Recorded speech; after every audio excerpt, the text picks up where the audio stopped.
Welcome in, ladies and gentlemen. It is a Wednesday edition of the Ysn Power Hour. It's all brought to you by Toyota of Warren. DJ Yoakley on the left side, Scotty on the right. Scotty Mincher, who joins us each and every Wednesday right here on the Power Hour. Scotty, what does this week bring to you, my friend? I'm good. Feeling good. I'm gonna be. I think starting tomorrow, working on a cover of a song for one of the Feral Cats' last performances of the year. So, gonna be doing that tomorrow. Which that performance is the day before. The week one Sunday of the NFL. So we'll have that, and then me and Super Dave are going to the opening game, the Browns and Cowboys. Oh, wow. Tom Brady will be there, too, I hear. Yeah, he'll be there. Yeah, it's exciting for sure. I think everyone's gonna be watching, but myself, otherwise I've just been hanging out, enjoying the what might be the last of the really hot days summer wise, but we're getting into that. It's almost the full fall season. We've already got the golf here. And then we'll get into the entire sports fall season. So it's exciting times for sure. We know you're excited for football. Is there any other sports that it kind of piques your interest when it comes to high school or college or even pro? Uh, I think like as far as The fall season, like the fall. okay, in the fall season, definitely gonna be what I am excited to catch the second half of the WNBA season, which will be starting up here shortly. Do they take a break? They take a break for the Olympics? For the Olympics, yes, and now it'll be starting up again. Oh, Caitlin Clark's going to be all rested up, ready to go.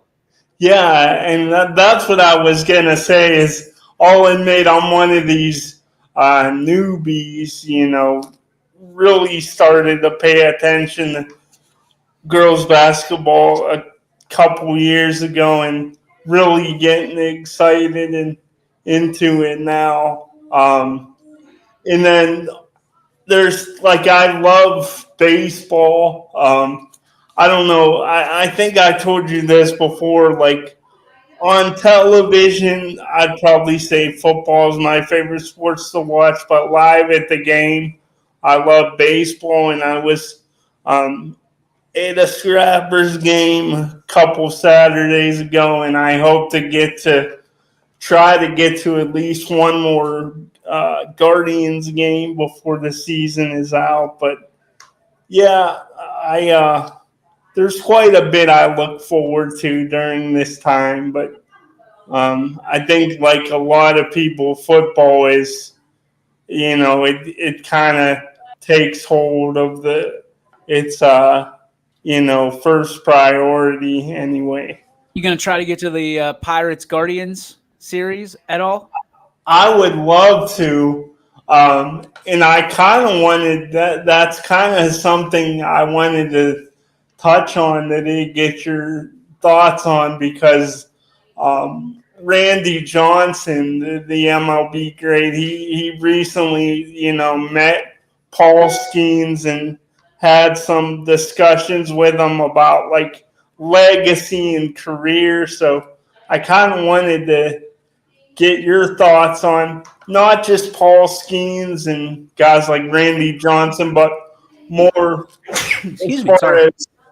as far as just athletes go, more on like today's athlete and the way they train, and everybody sees today's athlete as bigger, faster, stronger, but Paul Skeens, I mean, him alone, and you haven't had it in years past, but he's a reason enough, DJ, to tune in.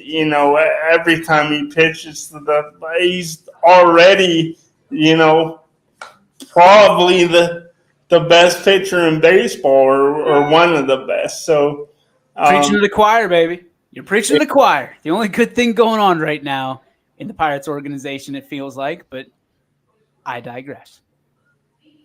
um, we talked a lot, and the Guardians went through that recent funk where they lost 7 in a row. But we talked before the season, and you said you thought that the the Guardians, they maybe like their floor was uh, they had a better floor than the Pirates, but the Pirates maybe had more of that upside. But do you think it's just as simple as, for the Pirates, it's just that the offense just hasn't been consistent enough, or do you think it's more than that for the Pirates?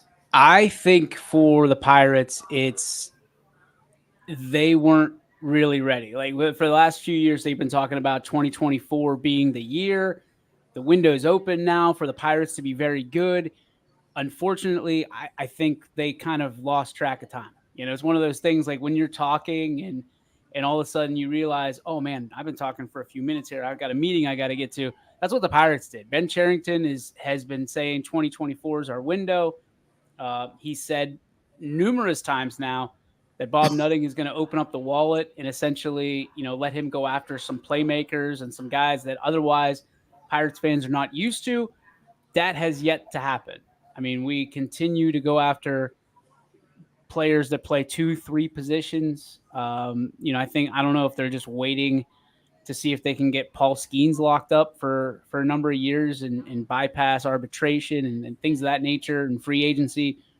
Um, I think they've got a depth problem, in certain areas, pitching not being one of them. I think that, is O'Neill Cruz an everyday player? Is O'Neill Cruz an everyday shortstop? I think there's a lot of questions there. I think, our outfield's pretty solid with Brian Reynolds and some of the guys that they brought in, but, and especially with some of the guys they've drafted this year. I think there's a lot still coming up, but I think 2024 was wishful thinking when it comes to, actually getting a really good product on the field and people should be excited about and talking about playoffs. Maybe we'll luck into that. Maybe if we can get our act together here the last month or so and find our way somehow into a third wild card spot. But I think even that's, kind of against us at this point, Scotty. Well, and two, maybe once last year started and you got off to such a tremendous start, I think you guys had the best record in baseball like a month and a half in or whatever. And maybe they kind of thought at that time, oh, we're even ahead of schedule. But that's why they call it, I guess, the marathon season. And it's really hard to, and it's even harder when you're a smaller market, because there's more of an emphasis on hitting on your draft picks and player development. But Jones was a big hit when we lost Jones in the rotation. That was a big hit, and I think everybody kind of just reshuffled the cards and said, "Oh, okay, well, unfortunately, this is what happened with our pitching rotation. They're not going to blow out Paul Skeens. I think he's got maybe 1 or 2 more outings, 3 max, if I had to guess. Then they're going to shut him down if there's no chance to get to the playoffs." I'm still not 100% convinced that guy's going to play for 10 years. I'm just not. I think pitchers are always wild cards. I think that he's a different kind of being. I think that he's going to make a lot of money in those, in this contract and the next contract, certainly. But he might be one of those guys that just walks away. I mean, Andrew Luck from the Colts, just got up and walked away. He's got a big brain. He's using it. And Paul Skeens said that he doesn't count out going back into the military. I mean, he started at the Air Force. People don't remember that. They just remember the LSU days. So this could be one of those guys that, if our nation goes to war, and granted, I would much rather have a guy of that magnitude protecting our country as opposed to protecting Pittsburgh and their baseball organization. But I can see him being one of those guys that walks away from baseball to do bigger and better things in his personal life. Um, do you think that because it kind of it connects a little bit what we talked about last week, and I was just wondering if your opinion. Do you think because they say that today's athlete is a superior athlete and that they have the world class equipment to make sure they're in the best shape of their lives and playing at top level. But does part of you think, DJ, that today's athlete, and I wanted to get your thoughts on this as far as on the high school level too, but I guess first with specifically major league pitching, do you think it's one of those things because they're bigger, faster, stronger?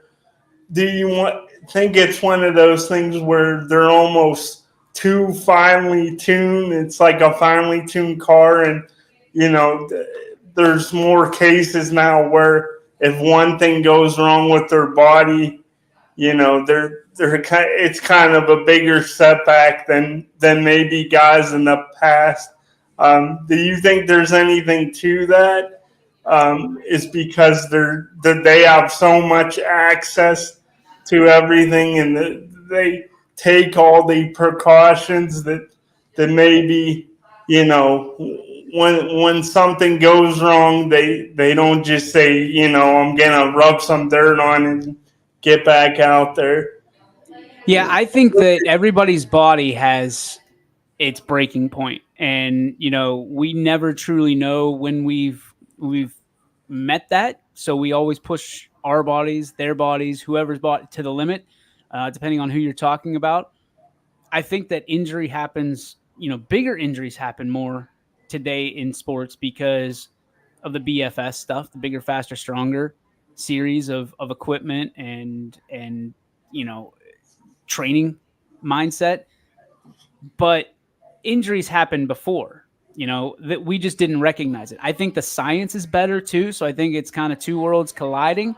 So we can identify that, hey, if you hit your head against, and even in a helmet, if you hit your head against a brick wall 100 times a game or a practice, it's going to have some kind of it's going to have some detail of how you can compete and potentially what your brain looks like in 20 years. I'm not a doctor, I don't claim to be one, but I think that there's, yes, bigger, faster, stronger, and science are on a crash course. And we're also with trainers. I mean, you talk about, there's some schools, some places that still don't have trainers, and they rely on the graciousness of ambulance, EMTs, things of that nature in case there's a real bad incident.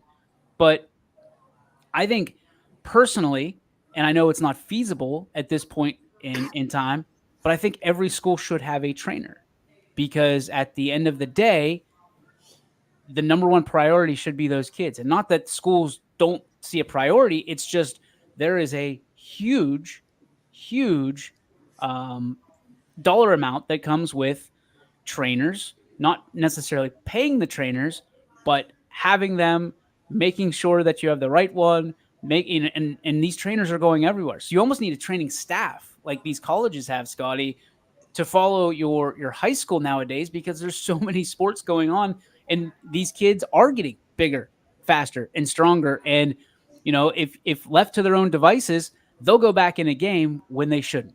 So it's tough, and coaches have so much to do that they're probably not going to stop them. unless it's an extreme incident or accident. So there's a lot to that to digest, but I think that at the end of the day, um, safety is very much an issue at this at every level. I mean, you these little kids, I'm talking 6 year olds, are bigger than I've ever seen, faster than I've ever seen. I certainly don't remember being that fast or seeing anybody that fast.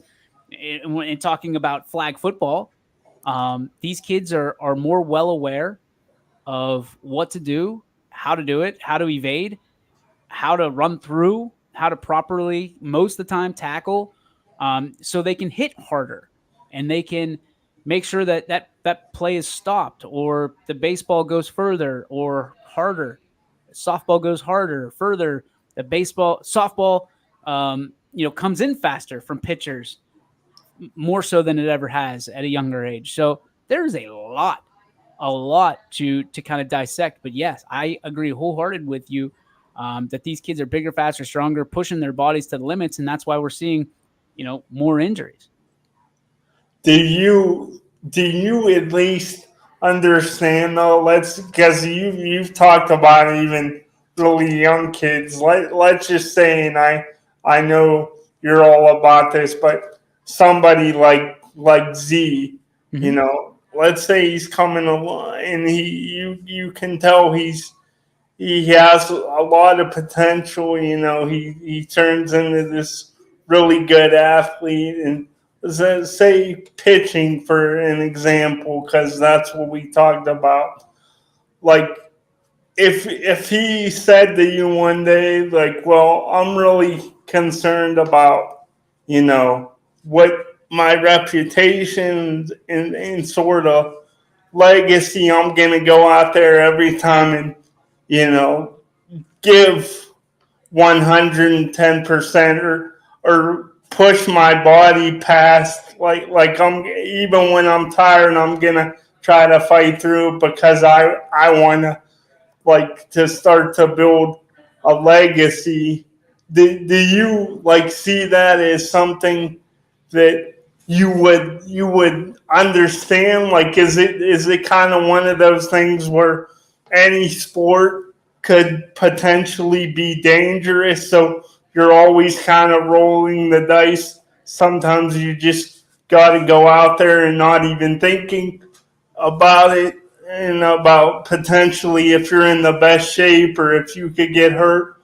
Or do you think, like, if you're aware, like, you have to be able to say, like, I'm not gonna push my body today? Or does it just go back to what you said earlier, in that everybody's bodies is different?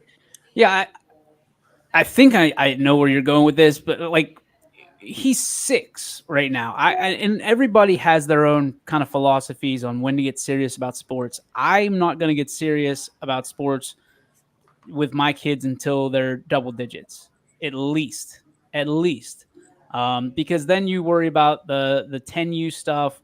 12U, you're talking about Little League, World Series ish, qualifications. And then obviously when you're 13, 14, then you're talking about middle school, high school age kids. So we're not going to, my wife and I have had some good discussions about this, and I think we're on the same page. I almost fell out of this chair, dude. I think that we're waiting until 10 to really get serious. I mean, you see all these flag football, travel baseball, travel softball, travel, I mean, you name it, right? Basketball, all of that. You see them starting at such a young age. And my biggest concern is that sports becomes a job for a kid before they can really get passionate about it and start to love it. I don't I always wanted to be a professional baseball player, growing up, but I didn't love baseball. Like really really love it. The grind of it, the running, especially as a catcher, all of that stuff until I was 10 years old. And it was like, okay, I really like this. I look forward to it all year. I get to be with my friends. We get to hang out. We get to go to Dairy Queen when we win, all that stuff. It still wasn't like I'm really looking forward to hitting off the tee 100 times. I'm really looking forward. I mean, these kids are going to hitting lessons and pitching lessons and catching lessons and fielding lessons and shooting lessons and blocking lessons and combines. Man, I'll tell you what, we were approached last year by someone who wanted our kid to be on a travel flag football team, and they go and they travel to Florida, Las Vegas, all different places, Kansas City. We've followed these kids, in YSN. We've streamed these games. I'm not prepared for that, and I know my son, my daughter aren't going to be prepared for that until they're double digits, because those are still moments to me that we can kind of go to Disney or go to Myrtle Beach or go to these places, and we're not spending a fortune on a pipe dream that isn't ours. Like, that should be theirs. I that's my biggest thing is we get so lost in my son's going to be a professional football player, and we're going to sign him up for every football practice and every football scrimmage and everything. And then they realize they burn these kids out at 10 years old, at 12 years old, at 14 years old, to where they don't even want to play high school football or high school whatever of that sport growing up, because these kids can't process that, if they don't have a great day at the ballpark or on the field, they can't process that they didn't let you down, because it's so much time invested, and families are now taking these travel trips with these kids. It's tough on that kid, and I mean, I would feel bad letting my family down, and I'm 39 years old. Reverse it, and if you feel like you let your family down at 6 years old because you didn't win a football game or a baseball game, what's the mental stress on a kid or an athlete at that point? That they're going to tuck it away, but that might not come back. I mean, they might just say, "Hey, I'm done," and never play the game again. And not that that's their decision, not yours, but there's a level of investment that families make, and some of them are much more than others, that it affects the entire family. And these kids are probably feeling like they let their entire family down if they quit a sport because they just don't love it anymore. And so basically, I think I get what you're saying is you think too many kids now, like the fun of sports, the enjoyment, the excitement kind of gets sucked out of it we because let we let the yes, we let the hype about games and the reps and the atmosphere of game day replace what should be practice and should be fun and team building and camaraderie and learning the game. I mean, I can say this, and I hope that if I'm out of line, someone would correct me, but I would be willing to bet that AAU teams have more games than they do practices. And we our son's going to play flag football. He's got 3 flag football practices a week and then a game. So, like, but that's our choice. That's one of the things. Like, you sign up for that. There's an expectation for that because it's a competitive league. So, when you look at 3 practices, what does that mean? Well, that means that mom's got to take them on Tuesday. I've got to take them on Thursday. We'll figure it out on Saturday, and then we're together as a family on Sunday. That's 4 days a week that you're committed to that particular sport. What makes it challenging, especially nowadays, is okay, well, we want them to play baseball too, fall baseball. So you have to prioritize those sports. Everybody wants your kids, right? Everybody wants your kids to be part of their team. They want their teams to be bigger, more robust. So there's depth to these teams, and they get really frustrated when there's not. So, Z's playing, open, or I guess inside baseball here. Z's playing both sports, but my wife and I know that this is going to be a long month of trying to make sure that he's where he needs to be. And by the way, he's still having fun doing it.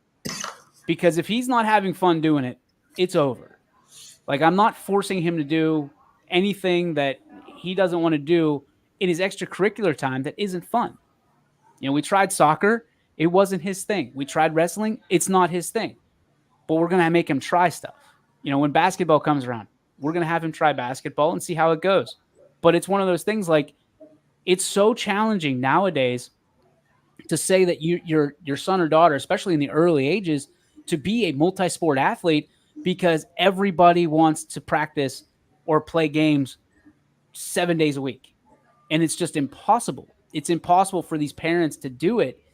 And then coaches and leagues get really upset that, well, you didn't pick our league or we did. I mean, anytime it's T-ball, I'm going to say T-ball to 9 years old, wins and losses are, they just don't matter. They don't matter. I can promise you there's no college recruiters sitting in the stands for 9 year olds saying, hey, I can't wait to get to get that kid when he's 14, 16, 18. They're not doing that. If there are college recruiters in the stands, it's because their kids are there, not because they're after your kids. It's really silly. It really is.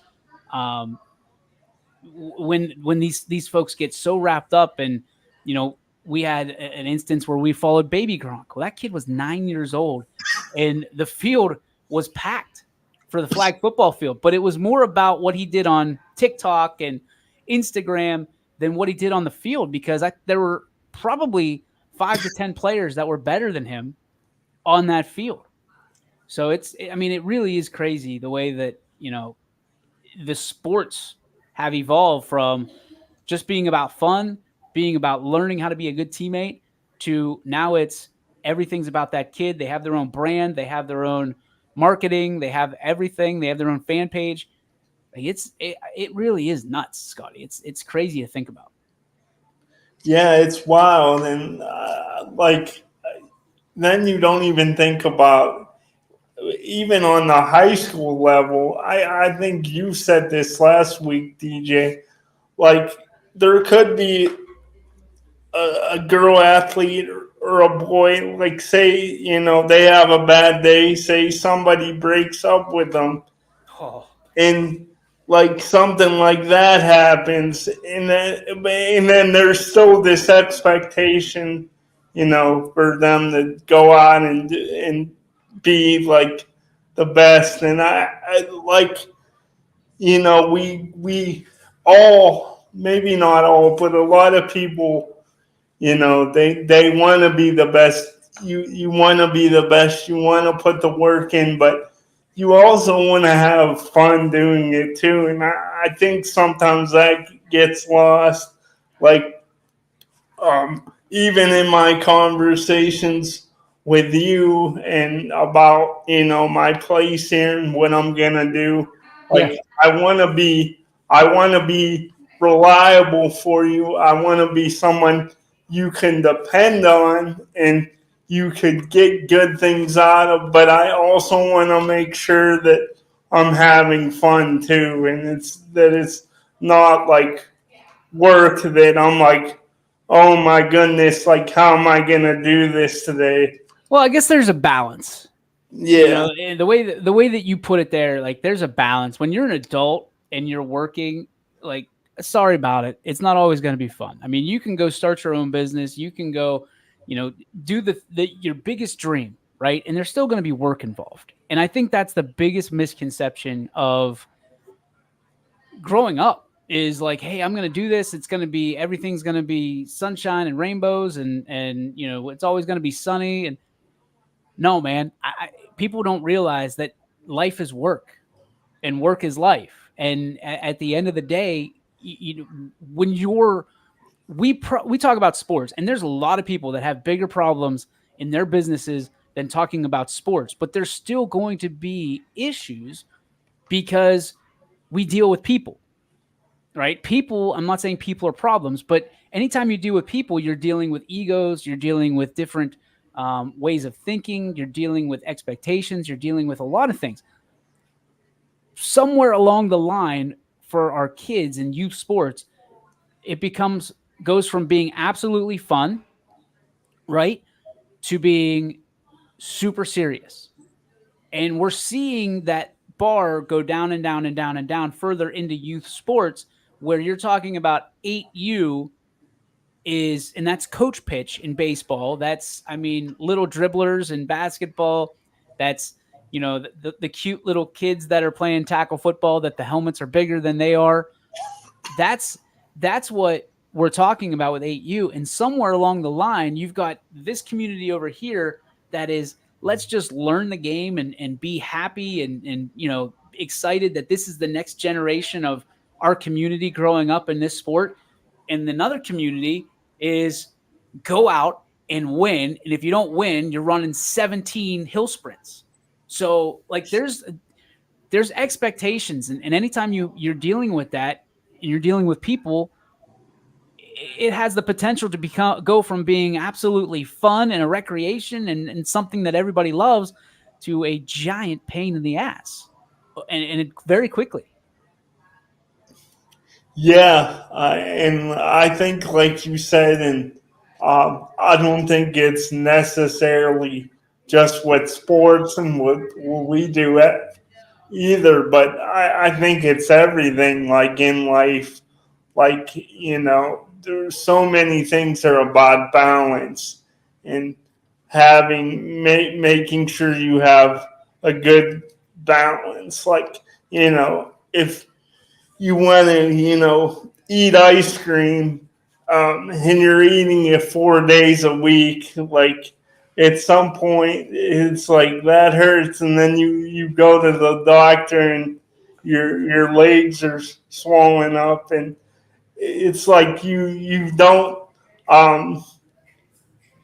it's like you don't want to just cut that out of your life totally, but it's like instead of having Handles or Dairy Queen 3 nights a week, 3 or 4, just like limiting it to one. And I think that's really interesting how you put it, because definitely when you're an adult DJ, there's always going to be kind of like those moments where you just have to buckle down and grind and not keep your head down and work. It's a double-edged sword for me. I'm 5'4.5". So they look at me like I'm a kid, but hopefully after the conversation's over, they treat me like an adult.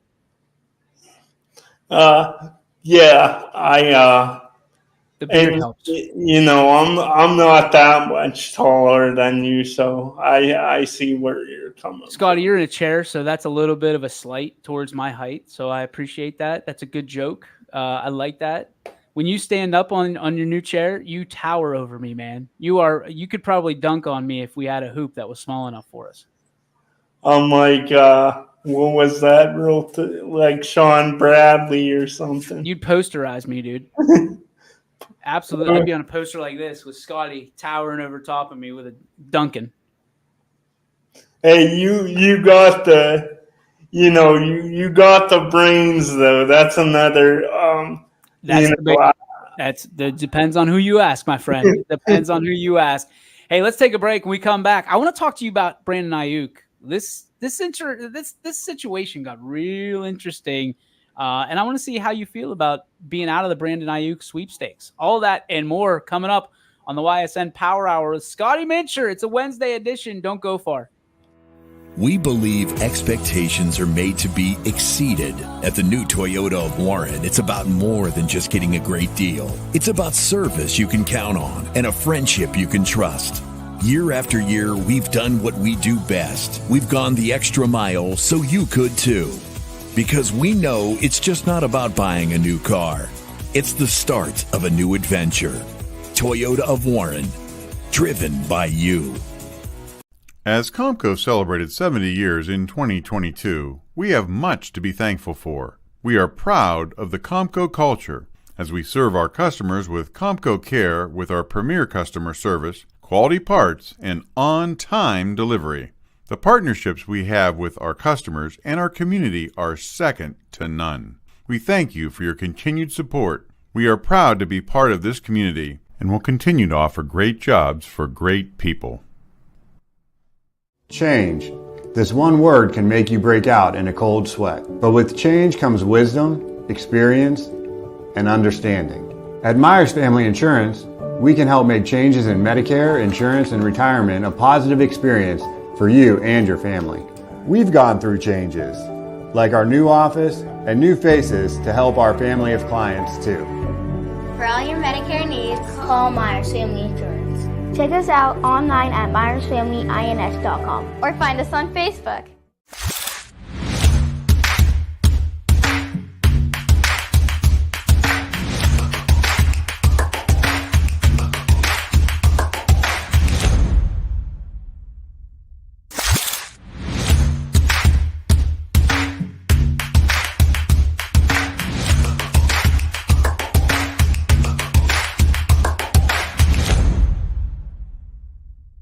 Your culinary adventure awaits at Legends Food and Drink. Experience a well.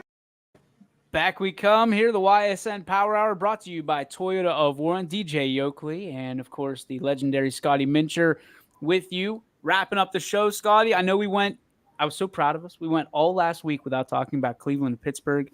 We're going to break that glass jar right now. You being a Cleveland fan, yours truly being a Pittsburgh fan, it has been excitement extravaganza as the Brandon Ayuk sweepstakes has been taking place in the West Coast, San Francisco area.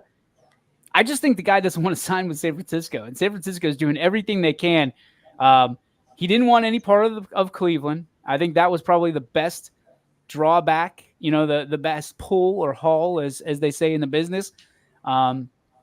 They and the New England Patriots, he didn't want any part of those teams. He is eyes focused on Mike Tomlin and the Pittsburgh Steelers. Let's have some fun. What would you have given up, if you're the general manager, for Brandon Ayuk, knowing that potentially one of your top receivers would have left town in Amari Cooper, and they wanted, I believe, a number 1 with it and potentially another draft pick? What would you have given up for Brandon Ayuk, knowing that you're going to have to pay him probably $30 million a year moving forward? I don't think I would give up a first round draft pick. And that's not a slight against Brandon Ayuk. I think he's a good receiver and probably really good. He's probably, he might be in the top 10, or if not, he's definitely, a top 15 receiver in the league.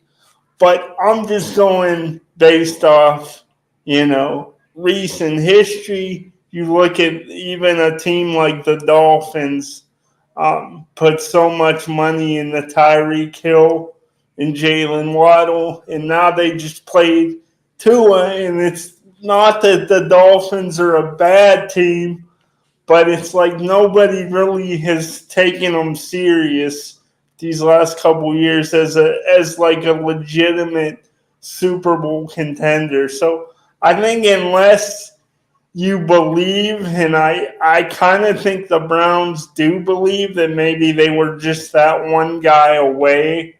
And if you really believe that, I say go for it. I understand it. I personally, you could make a case, and there's probably a good argument that Brandon Ayuk is a better receiver than Amari Cooper, but I don't think he's better by leaps and bounds. I think Amari Cooper is really good, and I don't know. I'm not crazy, especially with all the money. They're paying Deshaun Watson. And if you have to allocate another big chunk of that money to somebody like a Brandon Ayuk again, and over that many years, I mean, it's getting to the point for the Browns. We joke about my 5-year Super Bowl prediction all the time. This is year number 4, but it's really getting to that point where the Browns, that they're really not going to have a roster this talented like they're going to do this year. They might be able to do next year, but next year maybe, and beyond that, you're going to start losing some some guys, some really good players, because so much is paid into Watson, and you have to pick and choose who you want to keep. And I just don't think paying a receiver that much money and investing that much, and potentially it said in the trade they were going to give up a second and a fifth and Amari Cooper on top of paying them like $30 million a year. I don't think it's worth it. I think Brandon Ayuk is really good, but I don't necessarily think it's worth it. And I don't know if the Steelers do or not, because I feel like if they really thought they were a legit Super Bowl contender, they wouldn't have Russell Wilson in on like a 1 year contract. Whoa. All right. So I'm going to stop you there, because Russell Wilson's in on a 1 year, $1 million contract. Okay. I don't know who doesn't sign up for that in today's day and age of quarterbacks eating up $30-40 million of your cap. Like, Mike Tomlin is smiling like a butcher's dog, understanding. And again, I'm not necessarily in favor of getting Brandon Ayuk. He is a great number 2 receiver. He comes in, you pay him $30 million, and you set the bar. I still think the Steelers are going to get a discount on that, by the way. But you set the bar for George Pickens and what you're going to have to pay him more here in 2 years or so for a number 2 receiver. Number 2. Like, he's not even the best receiver on your roster. And then you're going to have to pay a quarterback next year, whether it's Justin or whether it's Russell Wilson. You have to pay somebody and direct the future of your franchise. I think the Steelers are going all in this year, and I think that's why the Brandon Ayuk trade is so kind of captivating to them, because they can go for 1 year, potentially, let's say they win a Super Bowl, and then blow the team up, right? And say, hey, we can't afford this all the time. We could afford it for 1 year because we were eating with coupons at the Golden Corral with Russell Wilson, and Najee was still on his rookie contract and things of that nature. Like, I look at this and I question why Browns fans really wanted Ayuk, because I don't think there is a whole lot of difference between Ayuk and Amari Cooper. Do you? No, I don't. So why would you give up a second and a fifth with essentially the same guy, just because maybe Cooper's? I mean, is he signed? Well, Cooper, they only restructure. He's this year he's locked in, but nothing beyond that yet. But they both have said they're not opposed to an extension. Cooper said, he would like to finish his career in Cleveland, but What do you say when you want a big contract from the team that you're with? I just don't like. To me, in my opinion, like, I think, like, you could make a case that Amari Cooper is just as good, if not better. I think the appeal to the Browns was that Brandon Ayuk is 4 years younger than Amari Cooper. And 4 years, that's big in sports. I think they just wanted to get a little younger at the position. Or is it a situation where they just didn't want him to go to Pittsburgh? Maybe that's the case too. Maybe that's why details of that proposed trade came out. Maybe they wanted to drive up Ayuk's price for the Steelers. I mean, it seems like, he never even, the Browns weren't even in the picture all along. Everything I read said he had no interest in signing with Cleveland. And I think that if he had any interest, that deal would have been done, because according to what I'm hearing, it's definitely been the best offer out there for Ayuk, because the Steelers, to my knowledge, they do not want to include a player in this. No, they don't want a 1 or a 2. They're willing to give up 3rd and below. And this is just all hearsay, obviously. I'm going to reach out to our buddy Greg McAfee over at DK Sports Online and see if he'll pop on the show maybe and talk about it. But I got to admit, like, it's a situation, like, why, even as a Pittsburgh fan, why is Pittsburgh so much a destination? Because Russell Wilson could have played for 31 other teams. 31 other teams he could have played for. And he chose Pittsburgh. And Justin Fields wanted to come to Pittsburgh. Is it Mike Tomlin? Is Mike Tomlin the reason that all these people want to come play for Pittsburgh? Is because it's not his record. I mean, great that he hasn't had a losing season in 15 years or whatever, but he also hasn't won anything else other than that Super Bowl that many people say were Bill Cowher's guys, and he inherited that team. What is it? What do you think as a Browns fan, and you hear people, I want to go to Pittsburgh? What is so enticing about wearing the black and gold, Scotty?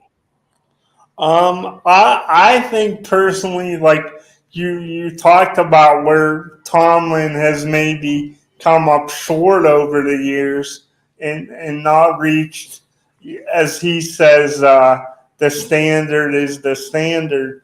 But I don't necessarily. I think it does have to do with his record, DJ, or more so just the fact that you know if you go to a Mike Tomlin team, you're probably gonna be in the dance. You're gonna have a chance. You're gonna get to the playoffs. I mean, hell, Kenny Pickett was atrocious last year.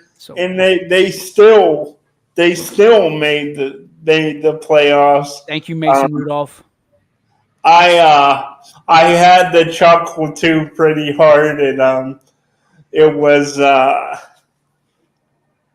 I'm forgetting his name now, but you guys he made a post about the Steelers getting Ayuk, and you commented, didn't you have a Kenny Pickett jersey? That's my boy, Hot Take Eric Hughes. Yeah, Eric Hughes. There, he's got all the hot takes, and anytime the Steelers don't go after somebody, Hughes is like he's all over it, all over it. For all you, and it always starts out for all you Steeler fans that don't, and he's a Steeler fan, but when Kenny Pickett was drafted, my guy was the first one. Like, I don't know if he's like connected at Champ Sports or Dick's Sporting Goods or where, but he was the first one with a Kenny Pickett jersey. That picture is nowhere to be found online. I went looking for that picture like on a deep dive because I was going to use that picture and say, sometimes dreams are meant to be broken. And it just didn't work out for me for that. So he's scrubbed his social media of Kenny Pickett. And I think most everybody has done the same thing that are wearing the black and gold on Sundays. But I do, because even with somebody like a Kevin Stefanski, and I think Stefanski's a pretty darn good coach. At the very least, I think he's a competent coach. I don't know, if he's like top 10 or whatever, but I think he's been a competent coach. But the 4-year sample, he's had 2 good years and 2 not so good years. So where somebody like Mike Tomlin, the Steelers are going to be in the playoffs or vying for the playoffs every year. He has a longer track record of it. So I think that's like the biggest appeal is, the free agents that want to come to Pittsburgh, want to don the black and gold. They know that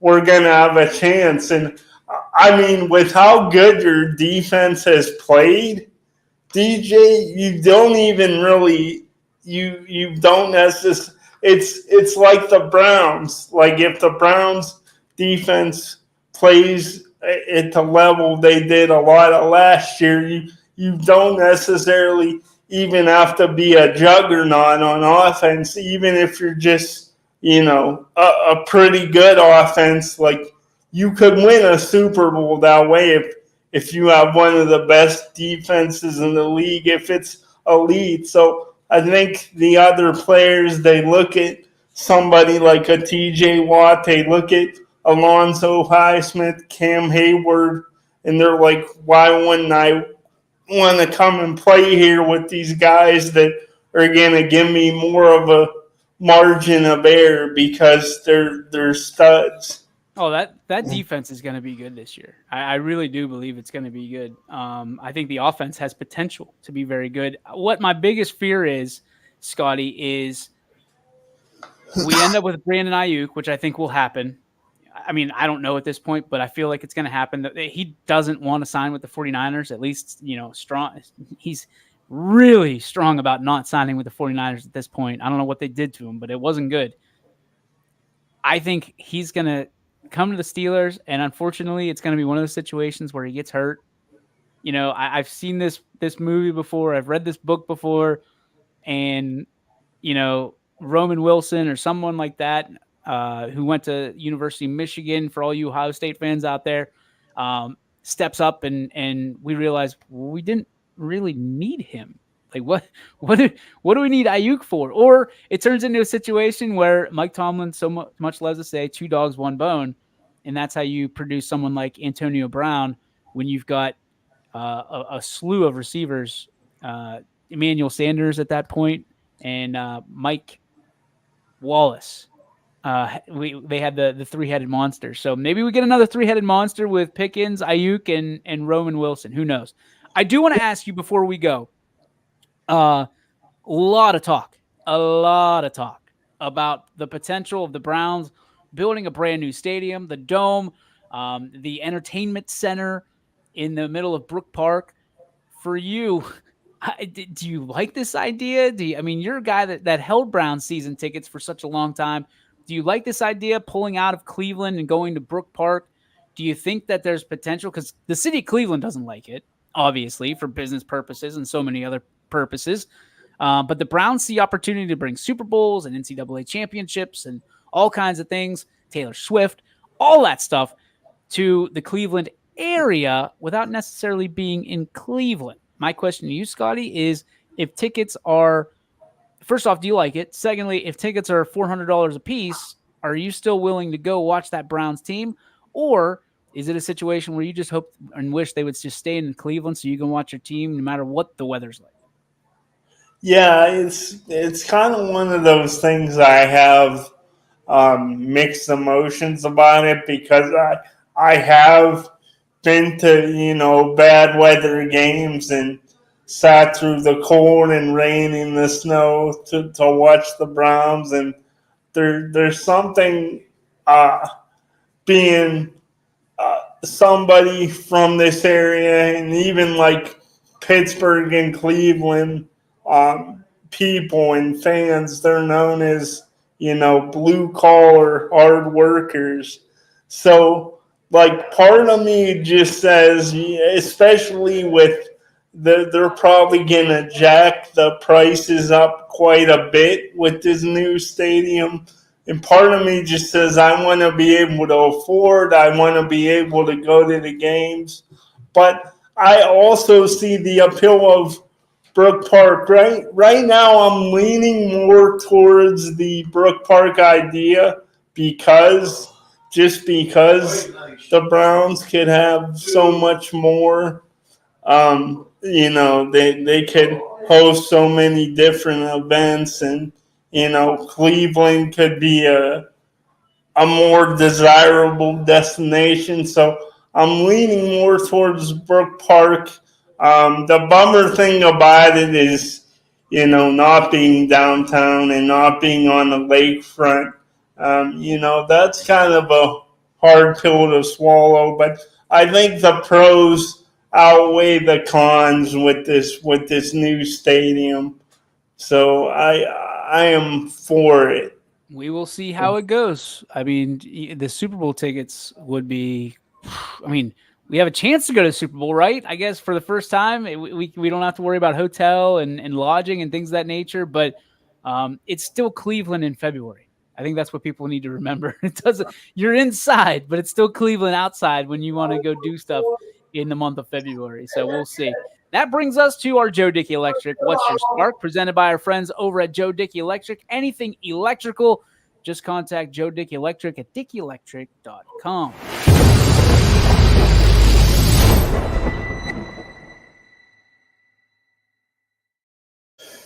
All right, Scotty, hot start, strong finish. What do you got for your spark, bud?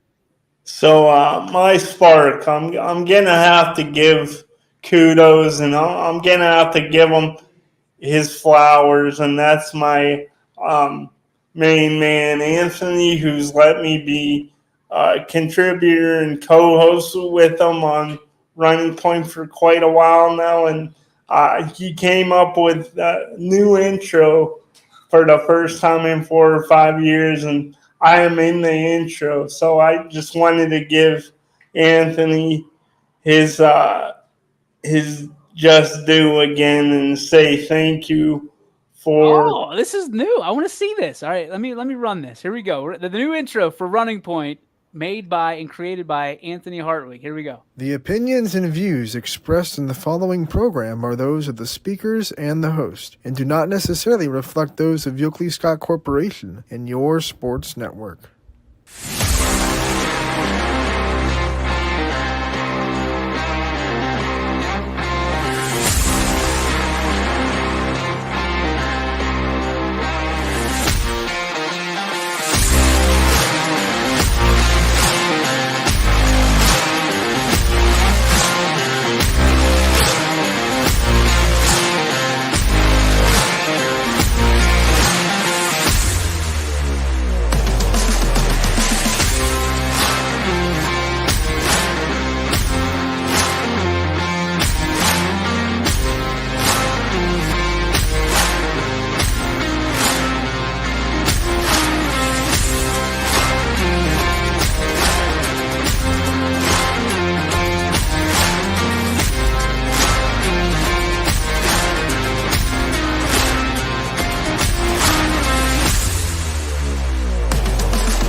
Anthony.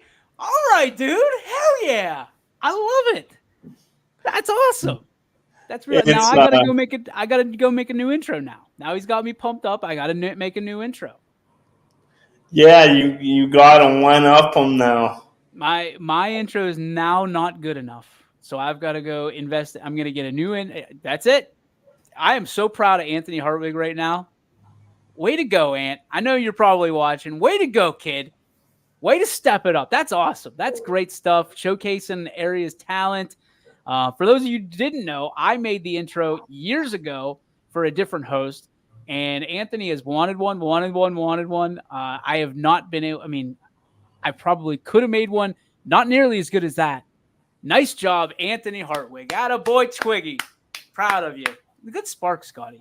My spark, I'm going to go with, dude, I'll tell you what.